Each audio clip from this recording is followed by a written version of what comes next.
Earlier this week saw the release of the second brand new ongoing series set in DC Comics' new Absolute Universe, Absolute Wonder Woman. For the uninitiated, the premise of these new books is to create a jumping on point for brand new readers, free from decades of continuity, with established characters presented in fresh, new ways that may also surprise and excite long-time readers. In my last video about this new line of comics focusing on Absolute Batman, I talked about the formation of this new universe, so go watch that if you want all of the details. But the quick and dirty summary is that the Absolute Universe is a new universe that was created by Darkseid, that was shaped in his image. Think of him as the god of this universe, although there don't seem to be religions built up around him. As such, the heroes are quite different to what we've seen before. They have none of the resources that the established versions of the characters had. In Batman's case, he has no wealth, no Batcave, no butler. Just his muscles and his mind, and a really big axe.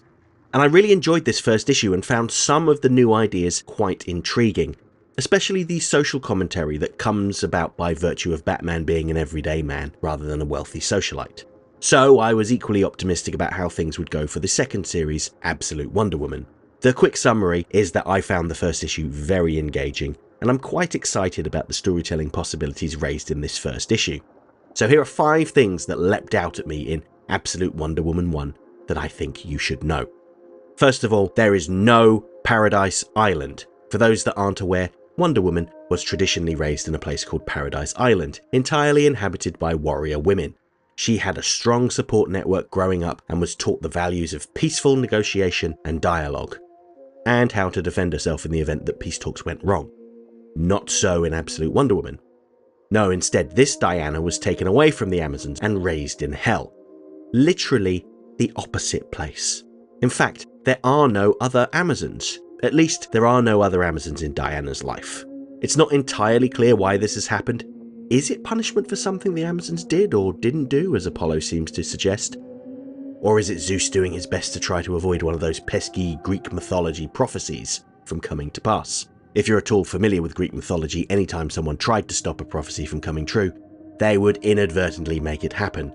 So that'll be interesting to keep track of as the series progresses. It's also interesting to note that Apollo doesn't actually seem to care if Diana lives or dies. He simply states that she belongs in hell from now on. So the second thing is, if Diana wasn't raised in paradise and was raised in hell, how did she get by? Well, she was raised by Circe. DCAU fans will know Circe from the Justice League Unlimited episode, This Little Piggy, where she turned Wonder Woman into a pig. Now you might imagine that a child that was brought up by a callous witch would have a difficult upbringing. But we see that Diana changes Circe's life as much as Circe changes Diana's. Circe initially leaves Diana to potentially be killed by a snake, but she becomes captivated upon seeing the infant Diana defend herself from the poisonous beast, and the pair clearly have a bond. We get a nice abridged summary of Diana's upbringing with Circe, showing how they worked together and enriched each other's lives. Diana even calls Circe Mother. The next thing I want to point out is that this is an all-out action book. From the very opening of the issue, the present-day story involves Diana defending Gateway City from the legions of hell, and there are some really dramatic battles. I also have to wonder about the significance of the city's name. Gateway City. The gateway to where? To hell? Maybe. Gives me some Buffy the Vampire Slayer vibes, where Sunnydale sat atop an opening to hell, which explained why so many supernatural creatures crossed her path. Now that's pure speculation on my part, but I could see that as being why Diana sets up shop in Gateway City. It could also be the first place she arrived at when she left hell.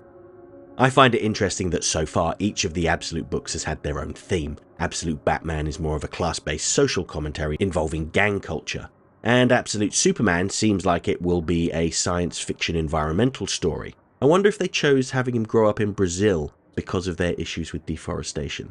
We'll have to see. Wonder Woman, meanwhile, is a mythological action comic, and it is cool as hell. Pun intended. The next thing to point out is that the comic has some beautiful artwork by Hayden Sherman. Now, I'm not massively familiar with his work. Apparently he drew Detective Comics for a while, but I have no memory of this, and I've been reading that series since 1992. But in this book, his art has a wonderful Hellenic quality to it. The delicate line work gives Wonder Woman an elegance that we don't always see. Often artists resort to cheesecake pin-up style, which is fine, but this seems more realistic. Well, as realistic as a book about a woman riding a skeletal Pegasus into battle with demons can be. And her costume is very practical. It's not like the traditional swimsuit style costume, it's more armoured with a fur cape. And that leads me on to my final point, and that is the fact that Absolute Wonder Woman is a witch, and a princess, and an Amazon. This probably shouldn't be too surprising given who her mother is, but this adds a new element to her character. Wonder Woman has always been in tune with the mythological world, but this is the first time where she performs actual witchcraft, and there are some very interesting possibilities here. I hope you enjoyed this quick run through of the new Wonder Woman series.